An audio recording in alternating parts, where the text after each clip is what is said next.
Hey guys, so today we're going to be showing you how you can see what RAM speed you have, and you can see all your performance. So what you're going to do is you're going to do Control Shift Escape on your home key.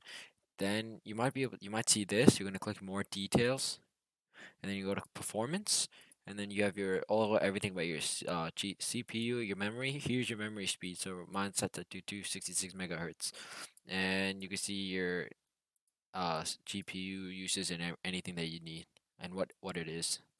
And also, if you want to, if you can't find it, you can download something called NCXT Cam on different services on NCXT, which you just search up on Google and download it. And you can also download MSI Afterburner, and it'll tell you everything about your PC when you click settings. It says your GPU and everything, and you go to system specs here for NCXT Cam. It tells you everything you need, including your motherboard and your RAM. And yeah, so if you have any questions, please let me know and add it to the comment section. Thank you.